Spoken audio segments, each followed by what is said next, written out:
मंगलमय मंगलकरण वीतराग विज्ञान नमो ताहि जाते भये अरहंतादि महान करि मंगल करियो महा ग्रंथ करण को खान जाते मिले समाज सब आवे निज पद राज।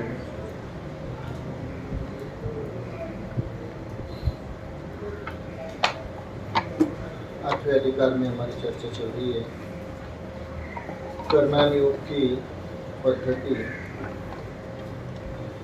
इस विषय पर हमारी चर्चा हो गई थी। अब आगे जो विषय देखना था वो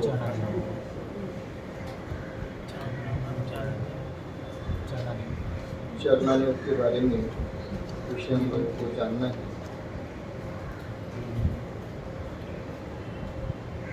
कर्मयोग की विशेष चर्चा पहले हम लोगों ने कर ली है।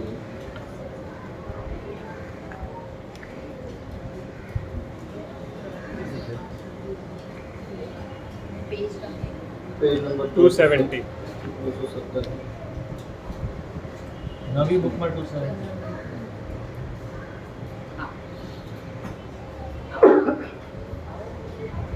चरणायोग का प्रयोजन।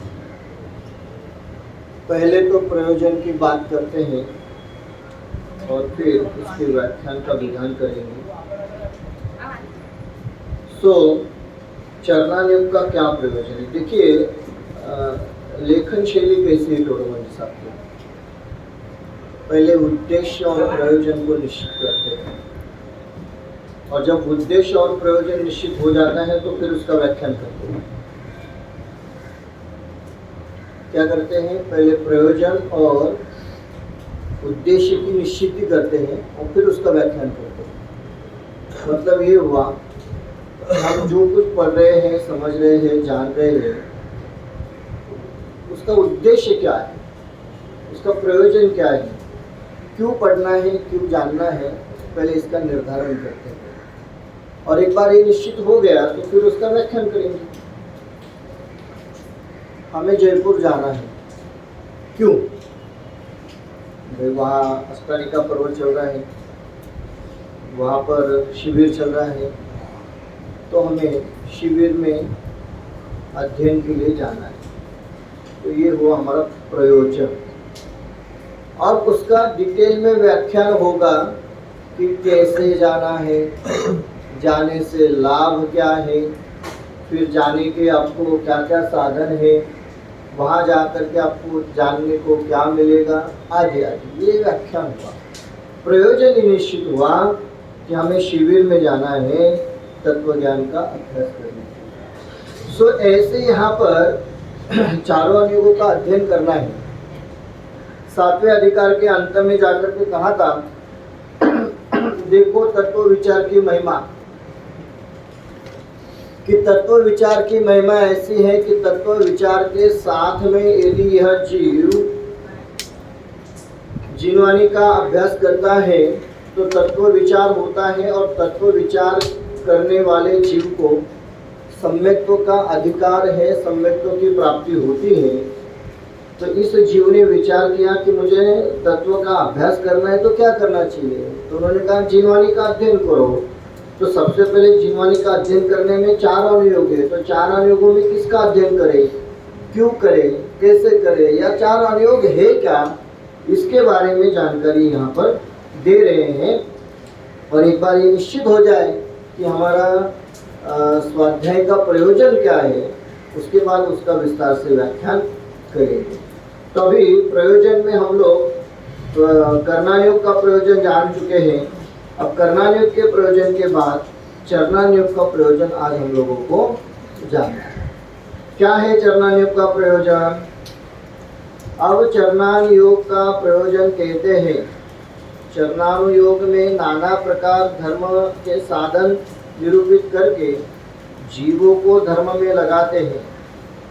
जो जीव हित अहित को नहीं जानते, हिंसादिक पाप कार्यों में तत्पर ही रहते हैं, उन्हें जिस प्रकार पाप कार्यों को छोड़कर धर्म कार्यों में लगे उस प्रकार उपदेश दिया है।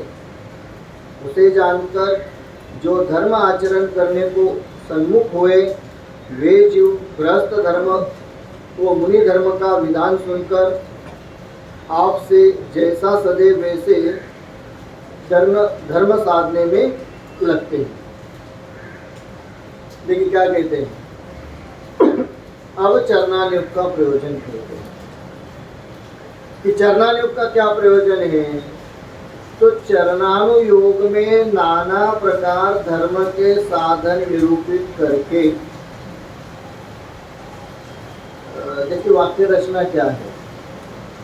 चरणानुयोग में नाना प्रकार धर्म के साधन निरूपित करके,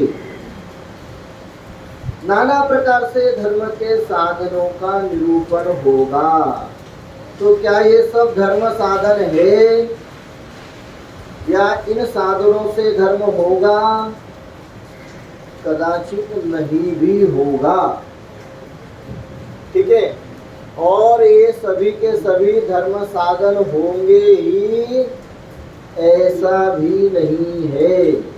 क्यों? क्योंकि आगे लिखा ना उन्होंने, जो जीव हित अहित को नहीं जानते, हित अहित को नहीं जानते, हिंसादिक पाप कार्यों में तत्पर ही रहते हैं, उन्हें जिस प्रकार पाप कार्यों को छोड़कर धर्म कार्यों में लगे, उस प्रकार उपदेश दिया है। जिस प्रकार वो पाप कार्यों को छोड़कर धर्म कार्यों में लगे, धर्म में नहीं, धर्म कार्यों में लगे, उस प्रकार उपदेश देते। क्या होगा उपदेश? चरणानुयोग का उपदेश एक याद आ रहा है। शास्त्र में एक कथा मिलती है कि वो एक प्रथमानुयोग की कहानी है। कहानी की सत्यता की अपेक्षा चरणानुयोग के उद्देश्य पर हम लोग ध्यान देते हैं। कहानी संक्षिप्त में ऐसे है कि वो एक भील था और वो शिकार किए बिना अपना जीवन गुजार नहीं सकता था। तो मुनिराज के दर्शन किए, मुनिराज ने उसे उपदेश दिया, अहिंसा धर्म का उपदेश दिया, अहिंसा पालन का उपदेश दिया। वो कहता है कि साहब मेरे से ये कुछ होना नहीं है। क्यों नहीं होना है? क्योंकि मेरा जीवनचर्या जो है मेरी, वो जीवनचर्या ही ऐसी है कि जिसमें मुझे हिंसा करनी ही पड़ती है, मांस भक्षण करना ही पड़ता है।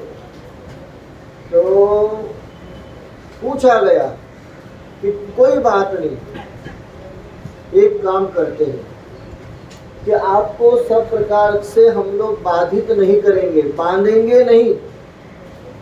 एक काम करो, कौवे का मांस खाने का त्याग रखो। तो वो हंसते हंसते स्वीकार कर लेता है। वो कहता है मैं तो कौवे की शिकार ही नहीं करता हूँ, और कौवे की शिकार ही नहीं करूँगा तो मांस खाने का सवाल ही नहीं आता है, और कौवे की शिकार करना भी कोई पॉसिबल है नहीं। तो कोई बात नहीं, हाँ जी मुझे मंजूर है।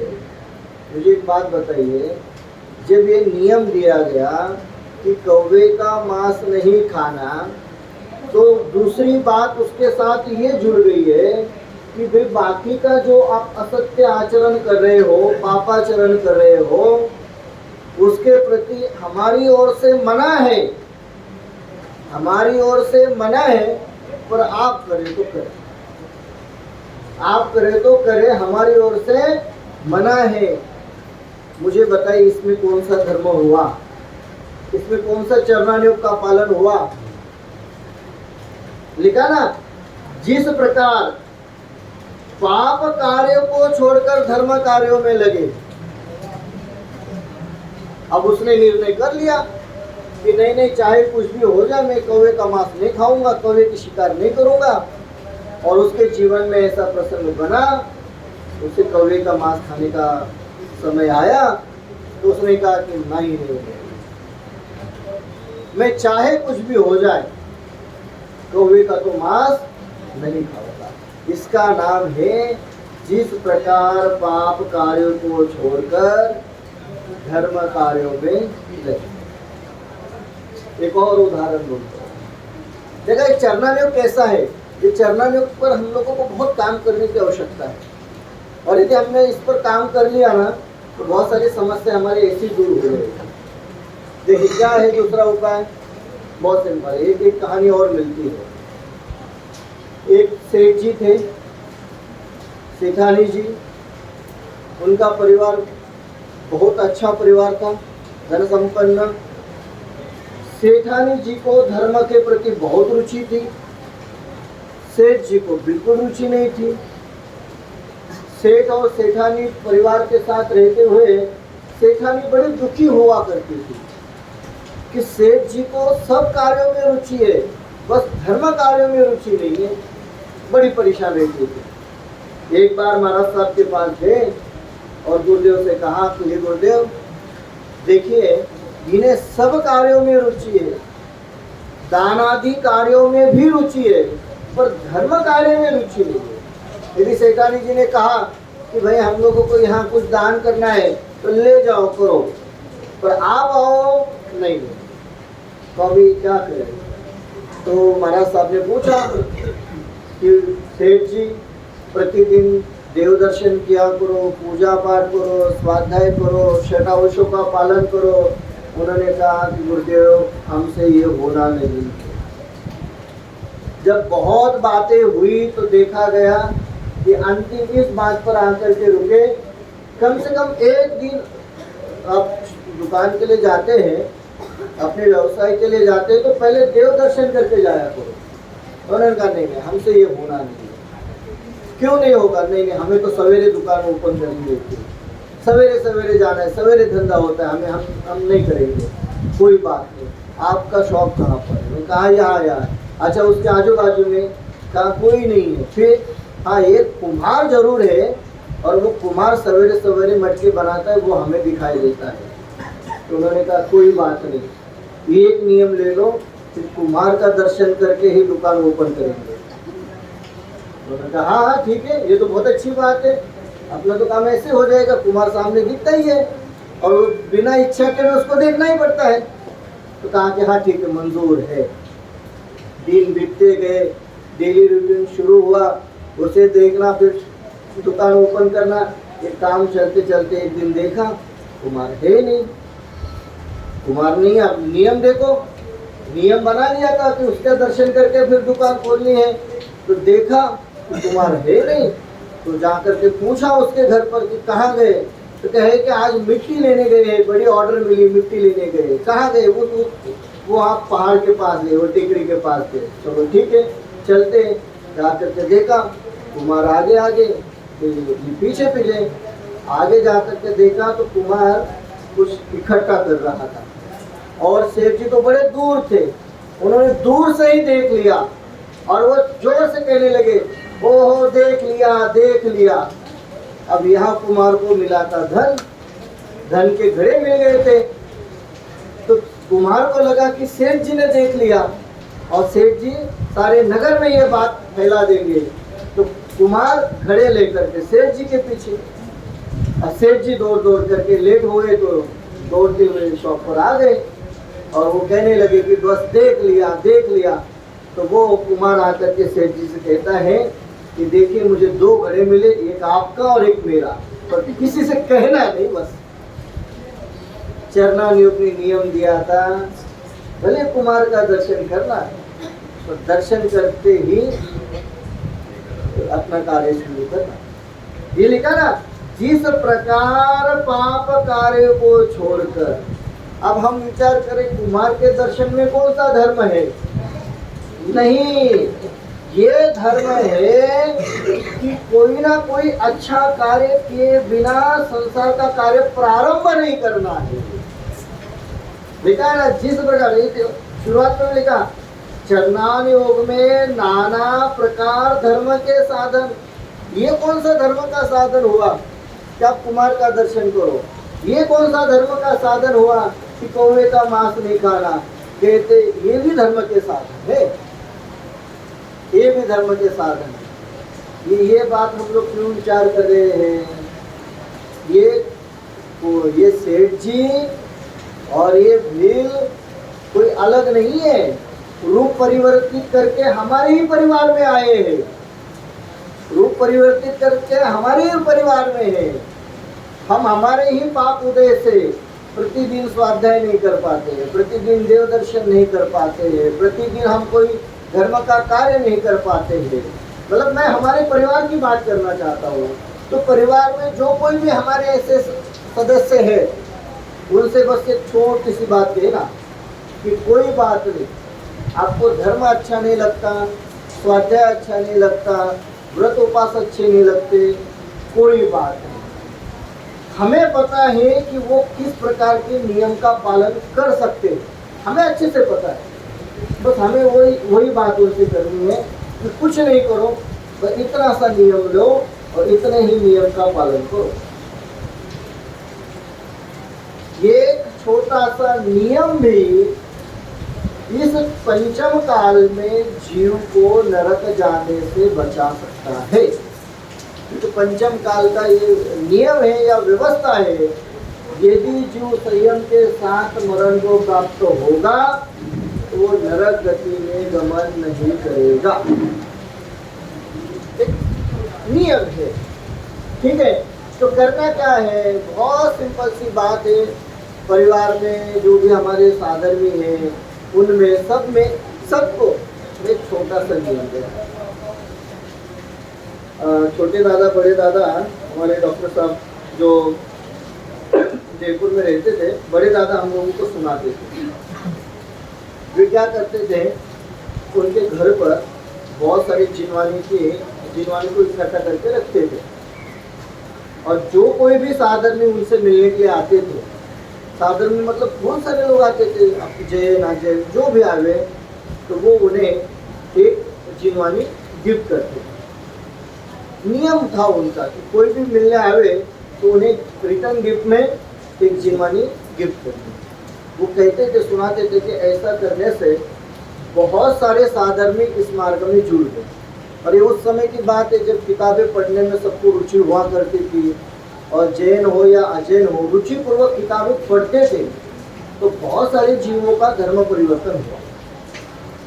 कहने का मतलब एक छोटा सा नियम मन में रखा, हमें ये करना है। तो ऐसे ही हम हमारे परिवार में भी, मैं तो ये कहूँगा, बहुत सिंपल सी बात है, एक ही नियम रखो कि जिसका भी बर्थडे है उसे ये कहना कि भाई जब तक आज के दिन आप मंदिर में देव दर्शन, पूजन, स्वाध्याय जो भी नहीं करोगे, तब तक आगे काम नहीं बढ़ेगा। इतना ही, साल में एक बार ही से, एक बार करने में क्या दिक्कत है, वो करेगा। और जब वो एक बार करेगा, बचपन से बालक छोटा रहेगा, उसी समय से ये सब कार्य शुरू करना है, और बड़े हो तो भी करना ही है। यदि इतना भी हम लोग करें तो हम रहे या न रहे, उसके दिमाग में ये बात फिट हो जाएगी कि बर्थडे के दिन ही मुझे भगवान के दर्शन करने हैं। और इतने से नियम का भी फल मिले बिना रहता नहीं। इसलिए मतलब ये क्या कहे, इसके जो चरणान योग है ना, नाना प्रकार के धर्म साधन, इसमें बहुत समस्या आती है, पर तत्समय की परिस्थिति को देख करके हमें निर्णय करना है, डिसीजन करना है। एक सत्य घटना कहता हूँ आपको, उसमें तो पाप लगा, फिर भी कहता हूँ, धर्म उद्देश्य रख करके। एक परिवार में हम लोग जाते थे स्वाध्याय के लिए। उनका बेटा उस समय कुछ कॉलेज में पढ़ रहा था, और उनके मम्मी की बहुत इच्छा थी कि ये चूड़ियार करे, और प्रैक्टिकली ऐसा था कि वो चूड़ियार नहीं कर सकता था। अब घर में इस बात को लेकर के बड़ी अनबन, बहुत ज़्यादा मतलब उछल कूद होने लगी। तो बात मेरे पास आई। अब वो बच्चा मतलब एक प्रकार से उसके मन में हमारे प्रति बहुत द्वेष भाव था। वो ये समझ रहा था कि पंडित जी मम्मी को सिखा रहे और मम्मी जी सारा वो गुस्सा मेरे ऊपर निकाल रही। तो बड़ा द्वेष भाव था। परंतु बात जैसे तैसे हमारे पास पहुंची। तो वो कहने लगा कि पंडित जी बात ऐसी है कि इस बात को छोड़ करके आप कुछ भी कहिए मैं करूँगा, ये मेरे से होना नहीं। तो मम्मी जी आज करके बैठी। तो फिर मैंने वो मम्मी को समझाया कि देखिए आंटी जी बात ऐसी है, आप यदि इस बात को लेकर के उसके पीछे पड़ोगे ना, ये कुछ नहीं करेगा। 2 साल 4 साल आपकी सुनेगा, उसके बाद ये आपको छोड़ छाड़ करके चला जाएगा। और बहुत अच्छे से उनको समझाया, बहुत काउंसलिंग की उनकी। फिर उन्होंने कहा नहीं पंडित जी वो तो ठीक है, पर आप उसे क्या समझाएंगे। मैंने कहा मैं उसे समझाऊंगा कि कोई बात नहीं, रात में खाना और बाकी जो कहना है वो मैं कहूँगा। पंडित जी वो तो पाप कर रहे हैं और आप भी पाप को उपदेश दे रहे हैं। मैंने कहा ठीक है, जो पाप लगेगा मुझे लगेगा, पर कम से कम वो धर्म मार्ग में तो रहेगा। तो कहा कि ठीक है जैसा। तो हमारी बात बन गई। वो उसको समझाया मैंने कि भाई कोई बात नहीं, रात में खाना है तो ठीक है, ये तो गलत तो कोई बात नहीं, एक काम करना, अष्टमी और चतुर्दशी के दिन भोजन रात्रि में नहीं करना। तो उसने कहा ये कब होते हैं। मैंने कहा एक हफ्ते में एक बार अष्टमी, एक हफ्ते में एक बार चतुर्दशी, महीने में 4 दिन की बात है। तो उसने विचार किया और कहा कि चलो ठीक है 4 दिन की 4 दिन।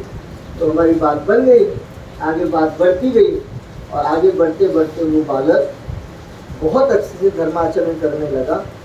और ठीक है रात्रि भोजन वाली बात को यदि छोड़ दिया जाए तो बहुत अंशों में वो जैन धर्म का पालन करने लगा। बट यदि हम अड़ जाते तो फिर वही वाली बात है, यदि आप ज़्यादा खींचोगे तो टुकड़ा हो जाएगा। ये चरना योग है, इसमें खींचना नहीं है, इसमें झुकाना है। आप इतना भी नहीं झुकाना कि वो टूट जाए। ये बहुत प्रैक्टिकली बात है हमारे परिवारों में, नहीं कोई बात नहीं। उनके मन में ये बात निश्चित होनी चाहिए कि ये आचरण धर्म के विरुद्ध है और ये आचरण धर्म के अनुकूल है। कौन कितना कर रहा है वो अलग बात है, वो उनके ऊपर छोड़ दीजिए। पर ये निश्चित ही हो ना कि ये करने योग्य नहीं है, तो वो आज कल परसों कभी ना कभी वो आचरण छोड़ देगा और धर्म आचरण को धारण करेगा। पर इस आचरण के माध्यम से वो धर्म से ही विमुख हो जाए, ऐसा कार्य नहीं करना, ऐसा कभी नहीं करना। उससे बहुत बड़ी समस्या निर्माण होती है। इसलिए कहते हैं कि भाई जीवों को नाना प्रकार के धर्म साधन निरूपित करके जीवों को धर्म में लगाते हैं। नाना प्रकार में बहुत नाना प्रकार होते हैं। ये बर्थडे वाला एक उदाहरण कह दिया, अब वो सेठ जी वाला उदाहरण हो गया। ऐसे आप कितने भी उदाहरण इसमें ले सकते हैं कि जिसमें जीवों को धर्म में लगाया जा सकता है। ऐसा क्यों? उसका कारण है, जो जीव हित अहित को नहीं जानते, यदि वो हित अहित को जानते तो उन्हें इस प्रकार के उपदेश की आवश्यकता ही नहीं होती। वो हित अहित नहीं जानते हैं तो हमें उन्हें उपदेश देना पड़ता है। सच बात तो ये है कि विचार करके देखिए, हम हमारे घर में जो भी कोई व्यापार करते हैं और हमारे बालकों को, बच्चों को हम लोग व्यापार सिखाते हैं, ठीक है।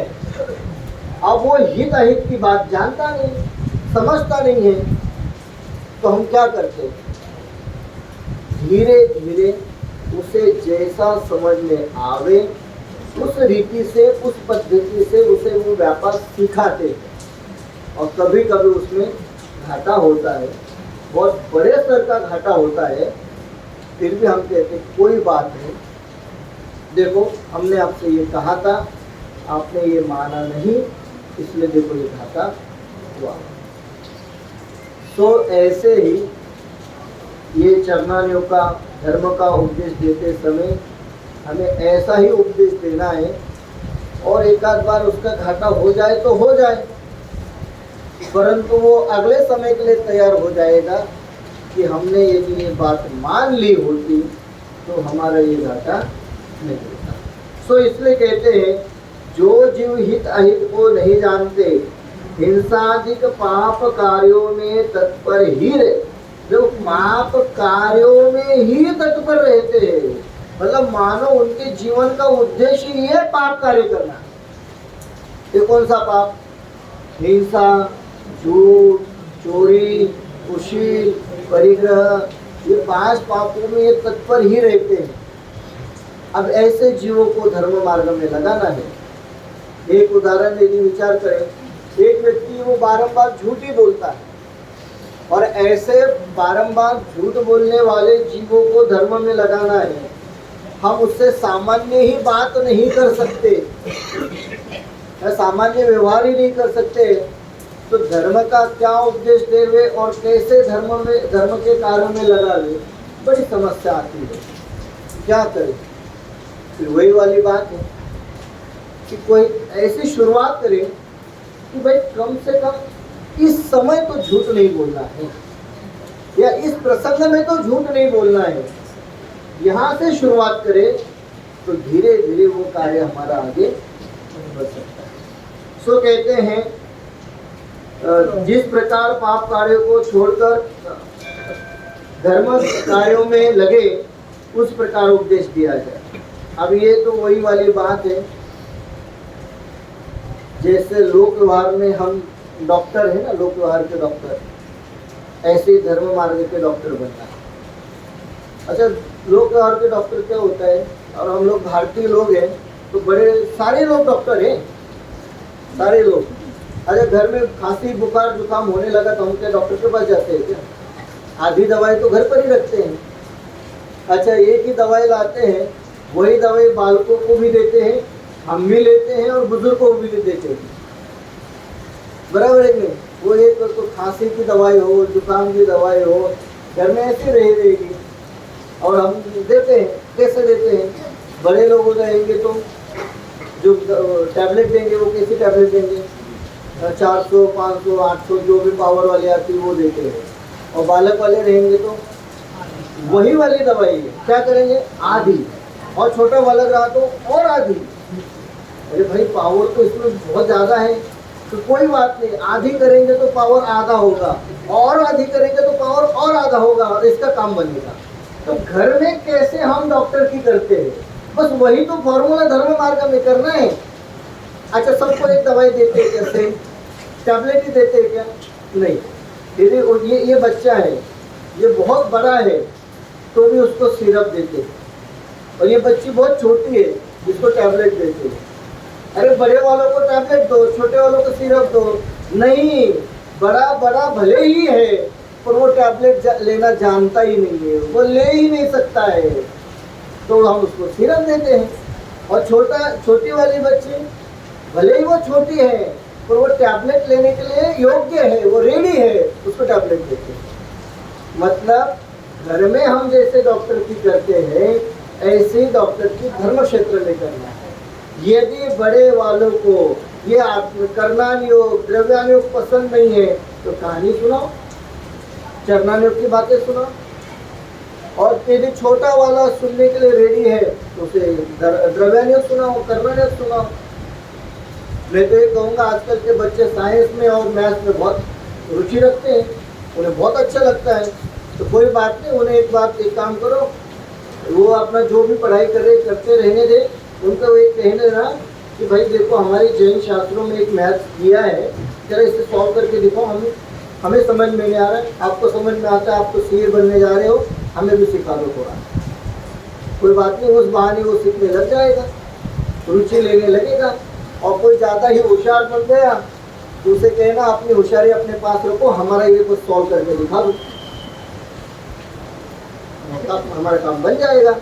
वो एक बार यदि सोचने लगे, विचार करने लगे, उस बहाने पढ़ने लग जाए तो हमारा काम हो गया। और रियलिटी है,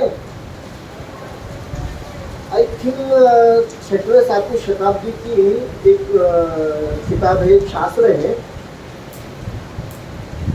कुमुद नंदी आचार्य हुए हैं दक्षिण भारत में, और उन्होंने एक मैथ्स की बुक मतलब एक जीवनी लिखी है, और वो जीवनी बहुत अलग टाइप से है।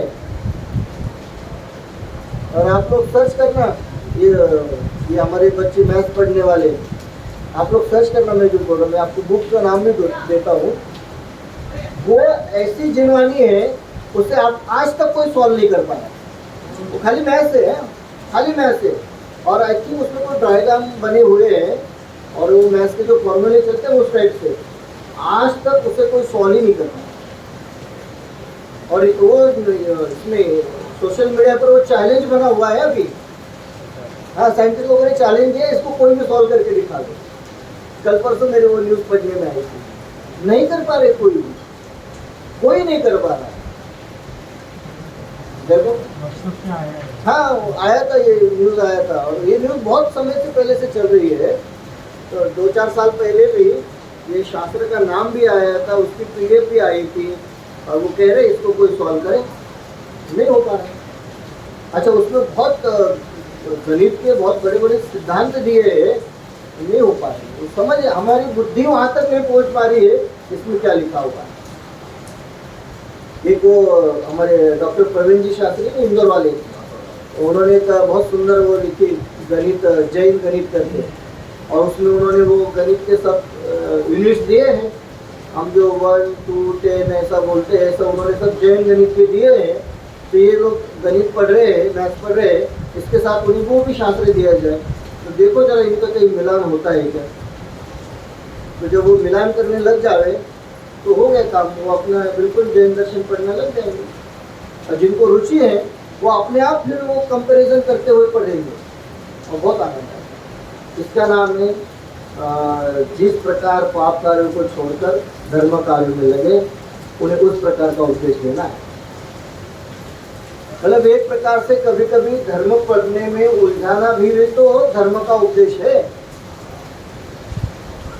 वो साइंस की खोज करने लगते, उन्हें बहुत मतलब प्राउड फील करते वो लोग कि देखो हमने साइंस में ये पढ़ा, हमने ये जाना। तो हल्के से कह दो कि हमारे जैन दर्शन में तो ऐसा भी लिखा है, आपके साइंस में हो तो खोज लो। बाद में पता चला मिल नहीं रहा है, पर शास्त्र में लिखा है। अब शास्त्र में लिखा है तो गलत तो है नहीं। जैसे कि हमारे जैन दर्शन में बहुत पहले से लिखा हुआ है कि जल का ही जीव, अग्नि का ही जीव, वायु का ही जीव, वनस्पति का ही जीव। हम लोग नहीं मानते थे। जब कुछ साइंटिस्ट लोगों ने कहा, वैज्ञानिकों ने कहा कि भाई ये वनस्पति में जीव होते हैं, ये अग्नि में जीव होते हैं, तो हम मानने लग गए। तो हम कहते हैं शास्त्र में बहुत पहले लिखा था, आप लोगों को आज पता चला तो आप लोग आज से मानने लगे। ऐसे ही शास्त्रों में ये भी बातें लिखी है, तो आप लोग इसको सर्च करो, रिसर्च करो, और पता चला रिसर्च करते करते जैन दर्शन की अनुयायी हो गए। अभी की बात है, एक आचार्य विशुद्ध सागर जी हैं, तत्वज्ञान का अच्छा अभ्यास रखते हैं। तो उनका चौमासा कोल्हापुर के पास में एक गांव में हो रहा है, नांदनी में हो रहा है। नांदनी में हमारे ब्रह्मचर्य यशपाल जी का गांव है, वो उस गांव में वो हो रहा है चौमासा। तो वहाँ पर श्रीलंका, कनाडा, आई थिंक और ऐसे भी बहुत सारे है कंट्रीज है, वहाँ के बड़े बड़े प्रोफेसर, साइंटिस्ट, वैज्ञानिक 4 महीने के लिए उनके पास आए। कल परसों की बात, 4 महीने के लिए। और किस लिए? बड़े बड़े यूनिवर्सिटी के बहुत हाई प्रोफाइल प्रोफेसर आए उनके पास जैन दर्शन को पढ़ने के लिए। और वो वहाँ 4 महीने उनके साथ रह करके ये समझने की कोशिश करेंगे कि जैन दर्शन है क्या, क्योंकि उन लोगों को उनकी यूनिवर्सिटी में सब पढ़ाना है। उनकी यूनिवर्सिटी में पढ़ाना है, तो उन देशों ने ये निर्णय किया है कि भाई ये जैन दर्शन को समझने के लिए आप लोग जाओ और इनसे सीख करके आओ। तो हो गया बस। अब हम हमारे बालकों के उदाहरण दे सकते हैं कि वो यहाँ सीखने के लिए आए, तो आप भी चले जाओ, देखो तो सही क्या हो रहा है, सीख करके तो आप। हमारे संजय जी गोदा वहाँ जाते थे इसरो में लेक्चर देने के लिए, तो जब साइंटिस्ट लोगों के साथ बातचीत हुई तो मतभेद जरूर हुए, पर रिसर्च की दृष्टि से मतभेद हुए कि जैन दर्शन में ये सब लिखा है, आप लोग नहीं मानते हो, कोई बात नहीं, सर्च करो, रिसर्च करो, पता चले आप भी मानने लग जाओ। तो इस दृष्टि से हम लोगों को ये सिखाना है बालकों को। तो ये लिखा ना, जिस प्रकार पाप कार्य को छोड़कर धर्म कार्य में लगे उस प्रकार उपदेश दिया जाए। बिल्कुल सत्य बात है। ये इसमें बहुत काम करते हैं बच्चे सॉफ्टवेयर में, कार्टून बनाते रहते हैं, कुछ बनाते रहते हैं। उसका एक उदाहरण बोलता हूँ, बहुत प्रैक्टिकली उदाहरण है। हमारे ब्रह्मचरी प्रीतेश भाई कोठारी करके हैं, सोलापुर वाले, पंढरपुर सोलापुर उस तरफ वो रहते हैं, और उन्हें बचपन से बहुत रुचि थी सॉफ्टवेयर में, ये सब बनाने में, तो बनाते थे, पर परिवार की रुचि थी धर्म में। तो उन्होंने क्या किया, मम्मी पापा ने उन्हें धर्म सिखाया, और वो लोग दोनों सॉफ्टवेयर इंजीनियर बन गए, भाई बहन। हमारे यहाँ आए थे एक बार स्वाध्याय में, तो दोनों भाई बहन सॉफ्टवेयर इंजीनियर बन गए। तो इन्होंने धीरे से उनको कहा कि आपने जो ये सॉफ्टवेयर और ये सब सीखा है, इसका उपयोग जैन दर्शन में करो। उनको अच्छा लगा, करने लग गए, और करते करते पता चला कि इससे अच्छा दुनिया में करने जैसा काम ही नहीं है। तो दोनों भाई बहन ने निर्णय किया कि हमें अभी ब्रह्मचर्य रहना है और आजीवन यही काम करना है। तो आए दिन जैन टेक्नोलॉजी के नाम से उनका यूट्यूब चैनल चलता है, आए दिन नए नए वीडियो आते रहते हैं, और उन्होंने जितना भी नॉलेज इसमें लिया था जैन सॉफ्टवेयर में, सब नॉलेज उन्होंने इसमें लगा दिया। तो देखो कितनी अच्छी अच्छी रचना बन गई। 3D एनिमेशन में हम लोगों को पंचमेरु, स्वर्ग, नरक, जिसकी हम कल्पना नहीं कर सकते, वो सब लाइव शो हम लोगों को देखने को मिलता है। कहने का मतलब, जिस प्रकार धर्म कार्य में लगे उस प्रकार उपदेश करे तो लोग धर्म में रहेंगे और अपना जीवन आगे बढ़ाएंगे। दूसरे उदाहरण यदि विचार करें तो हमारे इंदौर वाले प्रकाश जी छापड़ा और उनके भाई प्रकाश जी छापड़ा है ना, वो तत्व सूत्र के रचयिता, वो डायग्राम में उन्होंने सब पूरी फैमिली, दोनों भाई भाभिया, वो अमेरिका रहते थे। हाँ, विकास जी छाबड़ा और प्रकाश जी छाबड़ा, दोनों भाई वहाँ अमेरिका में रहते थे, बहुत अच्छे पोजीशन पर थे वहाँ पर परिवार में बचपन से धर्म के संस्कार थे। मैं ये उदाहरण सर क्या कह रहा हूँ, बच्चे जब छोटे हैं उनके मन में बस धर्म के प्रति रुचि जगाना है, धर्म उनके ऊपर थोपना नहीं है, रुचि जगाना है। और वो रुचि इतनी थी कि पढ़ना है, पर दुनिया के साथ चले गए, पढ़ते रहे, पर वो परिवार में था ना, धर्म पढ़ो सुनो, धर्म पढ़ो सुनो, धर्म पढ़ते सुनते मन परिवर्तित हो गया। दोनों भाई वहाँ अमेरिका से ग्रीन कार्ड छोड़ करके यहाँ आ गए, और अब यहाँ पूरे टाइम इसी कार्य में लगे। कहने का ये सब कैसे संभव हो रहा है, जिस प्रकार पाप कार्य को छोड़कर धर्म कार्य में लगे उस प्रकार उपदेश दिया है, उसे जानकर जो धर्म आचरण करने को सन्मुख हुए वे जो गृहस्थ धर्म वो मुनि धर्म का विधान सुनकर आपसे जैसा सदे वैसे धर्म साधन में लगते हैं। देखिए, ये सब आचरण धर्म आचरण करने को सन्मुख हुए, उपदेश सुना और फिर धर्म आचरण करने को सन्मुख हुए, मतलब विचार किया कि करते हैं, वे जीव गृहस्थ धर्म व मुनि धर्म का विधान सुनकर, दोनों का उपदेश देना है, दोनों ने समझाना है।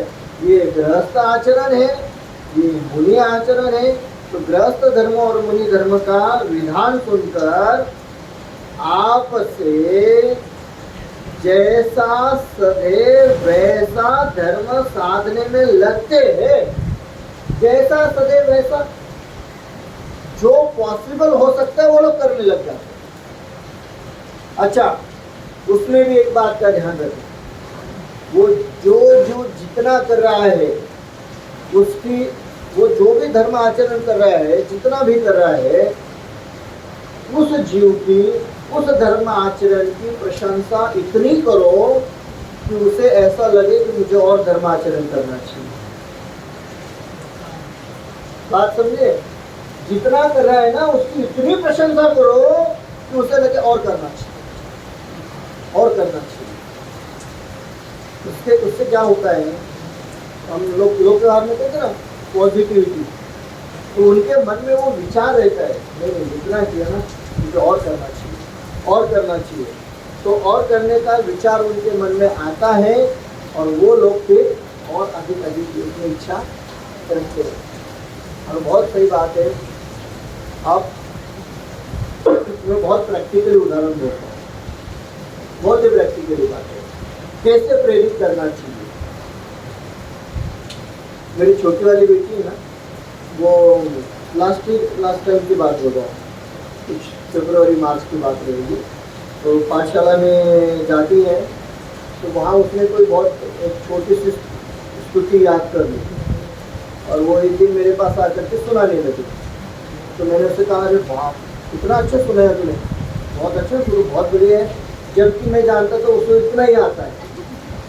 तो मैं उसकी इतनी प्रशंसा कर दी तो, और उसकी प्रशंसा भी की। और फिर उन्होंने कहा तूने अच्छा बहुत अच्छा सुनाया, तो मैं तुझे घूमने के लिए ले जाता हूँ। उसको एक दिन मॉल घुमा करके लेके आया तो उसको बहुत अच्छा लगा कि मैंने इतना ही किया, पापा ने इतनी प्रशंसा कर दी। मैं प्रैक्टिकल बात बोल रहा हूँ आप लोगों को।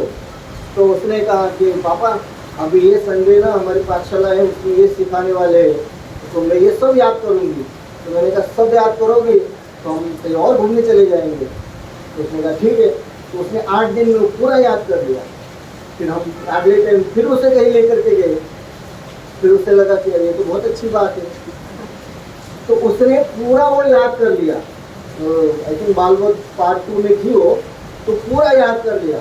पूरा याद करके उसने महावीर जयंती के पहले हमारे यहाँ महावीर जन्म कल्याण से पहले हमारे यहाँ पाठशाला में परीक्षा होती है, तो उसने बहुत अच्छे से सुनाया, उसका पाठशाला में फर्स्ट नंबर आया। फिर उसने उसे कहा कि उसे लगा कि ये तो बहुत अच्छी बात होगी। तो मैंने उसको समझाया ये सब बार बार रिवाइज करते रहना, याद करते रहना। क्यों देवलाली शिविर जाना है और वहाँ पर भी ये अच्छे से सुनाओगे तो वहाँ पर भी नंबर आएगा। और नंबर आने पर तो उसकी बहुत प्रशंसा हुई। तो उसने कहा ठीक है। तो वो टाइम मिल गया, छुट्टियाँ जल्दी हो गई, पूरा अच्छे से याद करके रखा। देवलाली शिविर में गई। अच्छा वो गई तो पहले दिन अकेली गई, क्योंकि हमारे 2 और मेरे भाई के बेटे वो गांव में थे, बड़ी वाली जा नहीं पाई। तो मैंने उसे कहा कि ठीक है 2-3 दिन बाद जाते हैं। तो उसने कहा नहीं पापा मेरा नंबर नहीं आएगा, फिर मुझे पहले दिन जाना है। तो अकेले गई वो घाटकोपर के बस में बैठ कर, वहाँ जाकर तो उसने अटेंड किया, उसने नंबर दिया। अब उसे ये रुचि हो गई है कि नहीं ये पाठशाला का सब अच्छे से करना चाहिए, तो नंबर आता है। मतलब मैं आपको बहुत प्रैक्टिकल मेरे घर की कहानी इसलिए सुना रहा हूँ, बच्चों को बस आपको रुचि जगाना, थोपना नहीं। हम बहुत थोपने में लगते हैं और थोपते हैं तो एक्शन रिएक्शन, एक्शन नहीं लेना है, बस आपको प्रेरणा देनी है कि आप ये करो अच्छा होगा, या आप ये करो अच्छा होगा। वो जब प्रेरणा लेकर के आई तो ये हमारा संडे को प्रोग्राम हुआ ना पाठशाला का, IMPC के प्रोग्राम में उसे पार्ट लेना था अंताक्षरी में। अब अंताक्षरी में पार्ट लेने के लिए हमारे घाटकोपर में तो ऑलरेडी बहुत सारे बच्चे सब तैयार थे। उसने कहा नहीं पापा मुझे कैसे भी करके अंताक्षरी में ही लेना है। उसने बहुत सारे भजन याद किए। तो मैंने कहा क्या किया जाए। तो मुझे भाभी जी ने पूछा हमारे दादर ग्रुप में अंताक्षरी के लिए कोई नहीं है। तो मैंने कहा हमारी बेटी को ले लो, ये विधि ना अवधि और उन्होंने लिया था पाठ। प्रेरणा, बच्चों को प्रेरणा दे बस, और कुछ नहीं करना। आप प्रेरणा देंगे आप वो करेंगे। मुझे पता है ये कितने समय तक करेंगे, मैं बहुत प्रैक्टिकली बात कर रहा हूँ। कितने समय तक करेंगे, 10th स्टैंडर्ड तक, 9 तक प्रॉपर करेंगे, 10 में आधा करेंगे, फिर उसके बाद धीरे धीरे इनका ये छूटना है, बाकी सब पढ़ाई रहेगी। बट वो जो बातें रहेगी कि पाठशाला में मेरा नंबर आया था, देवलाली शिविर में मेरा नंबर आया था, ये कभी नहीं भूलेंगे वो लोग। तो ठीक है ना, 20 साल से लेकर के 40 साल तक उलझे रहेंगे, उसके बाद रिटर्न आएंगे। रिटर्न आएंगे। हम लोग भी तो वही वाले हैं, हम उलझ गए थे बीच में थोड़े टाइम के लिए, अब रिटर्न आ गए। बस यही तो करना है, जुड़े रहेंगे। छोटे थे तब रक्षा बहन थी, 10 रुपया मिलता था या 5 रुपया पूजन में खाली बैठने का। वाह, मुझे याद है यहाँ बहुत पर अच्छा। 10 की नोट पूजन में बैठो और जाते समय गेट पे हमको 10-10 रुपए की कड़क कड़क नोट मिलती थी, कड़क। हाँ हाँ हाँ, वो उस लालच में हम आते थे कि 10 रुपया मिलता है, और संडे के दिन आते थे। बराबर छोटे छोटे थे याद है, रक्षा बहन आज भी याद है। बराबर, तो वो आज भी याद है ना, तो वो इसलिए जुड़े रहे, जुड़े रहे, तो छूट जाता था। जुड़ जाए। बहुत बहुत सुंदर था। हर संडे को आपने हमको प्रेरणा देते हो ना, हमारी बहुत बातें सुनते हो। तो प्रेरणा मिलती है। देखिए बस ये पंचम काल में ना यही धर्म का मार्ग है कि एक दूसरे को प्रेरित करते रहे, एक दूसरे साधर्मी को जुड़ाते रहे, जोड़ते रहे। ये जो इसमें लिख रहे हैं ना, आपसे जैसा सदे वैसा, वो जैसा सदे वैसा, ये सब बातें हो रही है। हमें ये नहीं करा रहे क्या इतना ही करता है, अरे तुमको कुछ करता नहीं है, ये क्या धर्म हुआ क्या? अष्टमी के दिन देव दर्शन करते कोई धर्म हुआ है क्या? नहीं, अरे आप अष्टमी के दिन दर्शन करते बहुत अच्छी बात है, बहुत बढ़िया है। एक काम करो, चतुर्दशी के दिन भी आया करो, हम सब सामूहिक पूजन करते हैं। हम उसकी भी घटना की कितने कहानी सुनाओ आप लोगों को। ठीक है, अभी बात आई है तो कह देता हूँ। हम लोग वाशी रहते थे, मैं वाशी रहता था पहले। वहाँ हमारे जो मंदिर था वहाँ एक स्वाध्याय ग्रुप था, हमारा स्वाध्याय ग्रुप था। एक आचार्य श्री विद्यासागर जी वालों का भी एक स्वाध्याय ग्रुप था, और सारे यंगस्टर, ये सब सॉफ्टवेयर इंजीनियर जो है ना, अभी इंजीनियर लोग आए हैं, तो वह सब नवी मुंबई रहते थे, वाशी और वाशी के आसपास रहते थे। तो वो सब स्वाध्याय ग्रुप वालों में एक दो लोग बहुत अच्छे स्वाध्यायी थे, घर से प्रेरित थे, वो बुंदेलखंड वाले थे। तो वो एक दो लोग आते थे, तो धीरे धीरे वो अच्छा ग्रुप बन गया। तो ग्रुप बन गया तो लगभग 20-25 लोग कपल वो हर संडे आने लगे। तो हम लोगों ने कहा कि भाई संडे आते हैं, आप लोग दर्शन करके चले जाते हैं। तो हमारे ग्रुप मेंबर के कुछ लोग गेट पर रहते थे, तो सवेरे 8 बजे से लेकर के 11-12 बजे तक जो आ रहे थे उनको बस इतना कहते थे कि भाई मैं सॉफ्टवेयर इंजीनियर हूँ, मैं ये काम करता हूँ और मैं हर संडे मॉर्निंग में यहाँ आता हूँ, हम लोग प्रक्षाल करके पूजन करते हैं, क्या आप भी जुड़ेंगे? तो वो कहते थे हाँ ठीक है भाई, 10 बजे आना है तो 8 बजे आ जाएंगे। ऐसा करते करते बहुत अच्छा ग्रुप बन गया था हमारा। और फिर प्रतिदिन हर संडे सारा यंगस्टर का ग्रुप अभिषेक करने के लिए, और सब हमारी बहनें पूजन के लिए, और फिर सामूहिक पूजन हुआ करते थे।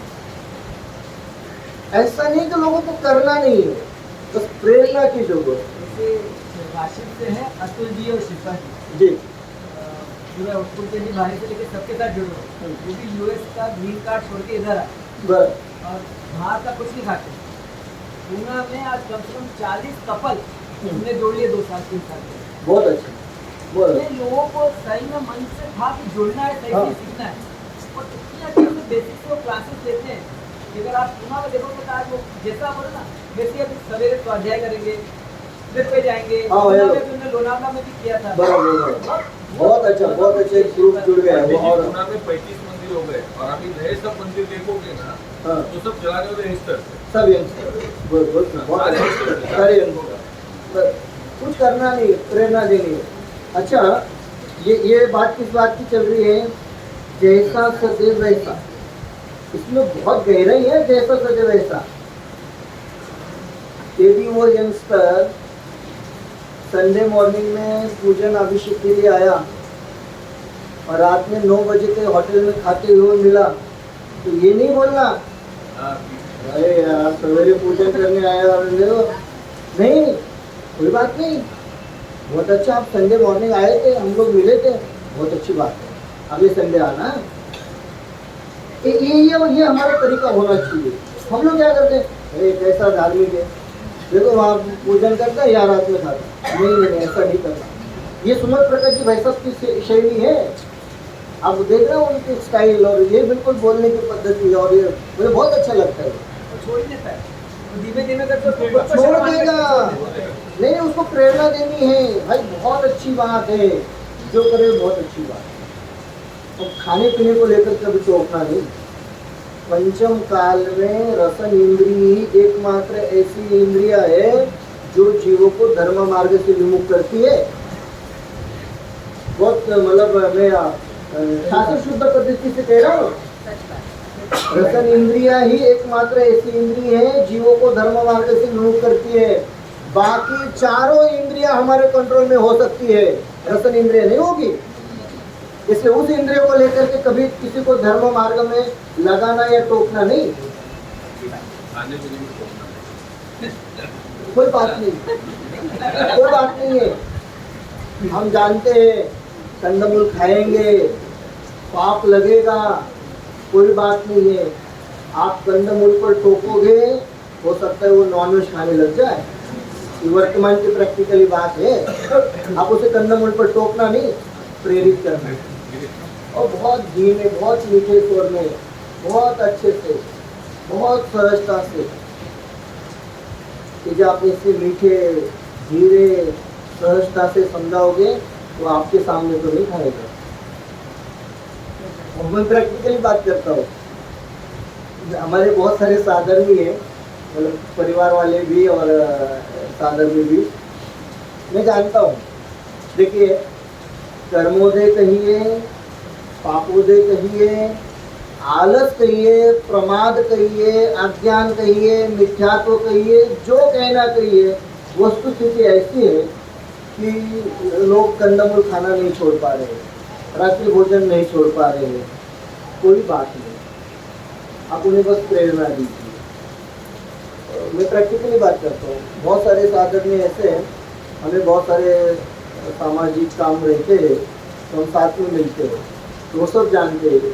पंडित जी को बुलाना है तो सबके लिए जैन भोजन बनाना है, पंडित जी को बुलाना है तो रात्रि भोजन नहीं होगा, और उनको बुलाए बिना हमारा काम नहीं होगा। कोई बात, मैंने उनको कभी नहीं टोका, कभी नहीं कहा कि आप ये करोगे तो मैं नहीं आऊँगा। वो समझ गए कि नहीं ऐसा करना चाहिए। बस प्रेरणा दीजिए, मतलब जैसा सदैव वैसा, इसकी बहुत आवश्यकता है। जैसा सदैव वैसे की बहुत आवश्यकता है, क्योंकि हमने किसी को भी टोक दिया तो वो धर्म में नहीं आएगा, छोड़ ही देगा, वो मंदिर आना ही छोड़ेगा। क्यों? फिर उसको क्या होता है, अंतरंग से अपमानित सा फील करता है, वो अपमानित लगता है, उसे अपमान लगता है। कोई बात नहीं, जितना धर्म कर रहा है उसकी प्रशंसा करो, प्रशंसा करो। प्रशंसा करने से वो धर्म मार्ग में लगा रहेगा। कहते हैं ऐसे साधन से कषाय मंद होती है। क्या बात करते हैं? जैसा सदैव वैसा, उससे कषाय मंद होगी। हाँ होगी। क्यों? क्योंकि उसे कम से कम धर्म, धार्मिक जीव, धर्म कार्य, इनके प्रति नफरत तो नहीं होगी। क्या कह रहा हूँ? उन्हें नफरत तो नहीं होगी। आप यदि टोकते रहोगे तो नफरत हो जाएगी। टोकना नहीं, समझाना है। तो ऐसे साधन से कषाय मंद होती है, और उसके फल में इतना तो होता है कि, देखिए कैसे लिख रहे, इतना तो होता है कि कुगति में दुख नहीं पाते, कुगति में दुख नहीं पाते। इतना तो होता है, भले नरक की प्राप्ति हो जाए, सात्विक की तो नहीं होगी। होगी, सात्विक की तो नहीं होगी, पहला दूसरा मिल जाएगा। इसलिए लिख रहे कुगति में दुख नहीं पाते, तिरंच गति तो मिलेगी, कुत्ता तो बनना पड़ेगा, अच्छे घर का बनेंगे। हाँ, कार में घूमेंगे। ये लिख रहे कुगति में दुख नहीं पाते, ये यही तो है। आप कहेंगे इसमें फायदा क्या हुआ? तिरंच गति में तो गए, कुत्ता तो बने। नहीं नहीं, कषाय मंद रही ना उसमें, उस पर्याय में भी जो कषाय मंद रही, उस कषाय की मंदता में अगली गति अच्छी होगी, अच्छे साधन मिलेंगे, और अच्छी गति, अच्छे साधन मिलेंगे तो धर्म अनुकूल आचरण करने के लिए साधन सामग्री मिलेगी और जो धर्म मार्ग में लगेगा। इसका नाम है दुख नहीं पाते। किंतु सुगति में सुख प्राप्त करते हैं, सुगति में दुख नहीं मिलेंगे, सुगति में सुख प्राप्त करते हैं तथा ऐसे साधन से जिनमत का निमित्त बना रहता है। ये बहुत बड़ी बात है। जिनमत का निमित्त बना रहता है, जैसा प्रत्यक्ष या परोक्ष रूप से जिनमत का निमित्त अवश्य बना रहता है, अवश्य बना रहता है। एक उदाहरण देता है, मैंने बहुत सारे परिवार ऐसे देखे हैं, आपके भी अनुभव में रहेंगे कि उनके परिवार में जो काम करने वाले लोग हैं वो बहुत पुराने हैं, 20 साल 50 साल 30 साल, मतलब एक पूरी पीढ़ी, उनकी पूरी एक पीढ़ी हमारे साथ काम करते हुए निकल गई। या हमारे मंदिरों में जो पुजारी लोग काम करते हैं, मुझे एक उदाहरण प्रैक्टिकली याद आ रहा है। हमारे मुंबई मंदिर में जो काम के लिए है वो लोग, जो साधर्मी है वो अजय है, ठीक है। बट मैंने उनको देखा है कि वो प्रतिदिन सवेरे जब नहा धोकर के तैयार होकर के आते हैं तो बड़े भावपूर्वक भगवान जी का दर्शन करते हैं, भावपूर्वक दर्शन आदि करते हैं। कुछ पढ़ते रहते हैं, वहाँ सब मैगजीन और सब रखे रहते हैं तो पढ़ते रहते हैं। गुरुदेव श्री का प्रवचन चलता है तो सुनते रहते हैं। बाकी स्वाध्याय आदि होता है, ये सब कार्यक्रम अच्छे से अटेंड करते हैं, भावपूर्वक करते हैं। पहले तो नहीं थे, फिर भावपूर्वक करने लगे, अब ये सब। अच्छा, उन्होंने कितना जैन धर्म धारण किया? बिल्कुल नहीं। जैसे यहाँ से जाएंगे वो अपने परिवार में जो भी संस्कारों के साथ चल रहे हैं, गणपति की पूजा हो या उनका जो भी है वो सब अपना अपना करते हैं, ठीक है। फायदा क्या हुआ? फायदा ये हुआ कि जिन मत के साधनों के साथ रहे ना, उतने तो भाव शुद्ध हुए, कषय की मंदता हुई, अगली पर्याय में जैन कुल में जन्म होगा। इसका नाम है जिन मत का निमित्त बना रहता है। बिल्कुल जिन मत का निमित्त बना रहेगा, जैसे बना रहेगा तैसा बना रहेगा, कोई बात नहीं, जैन दर्शन से जुड़े रहेंगे। अरे ये आप कहेंगे पंडित जी आप कुछ भी कह रहे, तो मैं बहुत प्रैक्टिकली बात करता हूँ। कुछ आपके पास उसका प्रूफ है, उदाहरण है जिन मत का साधन बना रहेगा? हाँ है, एक सत्य घटना है शास्त्र की। ये जो ऋषभदेव मुनिराज थे, उन्हें प्रथम आहार किसने दिया था? राजा श्रेयस। और राजा श्रेयस कौन थी? पुरोभोग के श्रीमती का जी। और राजा ऋषभदेव पुरोभोग के राजा वज्रजंग, उनकी पत्नी श्रीमती। और जब वो श्रीमती और वज्रजंग राजा रानी ने चारण ऋषि मुनिराजों को जंगल में आहार दिया था, उस आहार को किसने देखा था? 4 पशुओं ने देखा था ना। और वो 4 पशु कौन थे? ये इनके राजा श्रेयस के यहाँ मंत्री थे। और जब राजा श्रेयस ने आहार दिया तो उन 4 को भी याद आया कि अरे रे हाँ आहार तो ऐसे दिया, तो वो सारी घटना उन लोगों को भी याद आ गई। पशु पर्याय में जिनमत का एक कार्य होते हुए देखा, भावपूर्वक देखा, उसका फल ऐसा मिला कि यहाँ पर भी जिनमत के साधन, जब पशुओं के साथ ये हो सकता है तो इंसानों के साथ हो, तो उसमें कौन सी बड़ी बात है? जो मैंने कहा ना कि वो साधन में आते हैं, प्रतिदिन भगवान का दर्शन करते हैं, कुछ पढ़ते हैं, भले कुछ जानते नहीं, फॉलो करते नहीं, जिन मत का साधन बना रहता है तो अगले भव में तत्व ज्ञान की प्राप्ति होती है। वहाँ तत्व ज्ञान की प्राप्ति होना हो तो हो जाती है, होना हो तो हो जाती है। कोई बात नहीं होगी तो अगले समय हो जाएगी। होना है तो हो जाती है, होना है तो हो जाती है। उसका एक उदाहरण प्रैक्टिकली कहता हूँ, फिर समाप्त करता हूँ। जयपुर में हमारे यहाँ एक साधर्म्य परिवार जुड़ा हुआ है। अभी लेटेस्ट अभी वर्तमान की बात करता हूँ। उनकी बेटी वहाँ शास्त्री कर रही है, तो पता चला कि वो परिवार अजय है। उस बेटी की कोई फ्रेंड थी, वो जैन थी, और दिल्ली में गांधीनगर में वहाँ कुछ वो रहते थे, और उनका कपड़े का बहुत बड़ा व्यापार था। तो वो बेटी की फ्रेंड जैन होने से उनका आना जाना ये सब बातें पूरी तत्व ज्ञान पता चला, रुचि लगी। उस बेटी ने कहा कि मुझे भी ये सीखना है।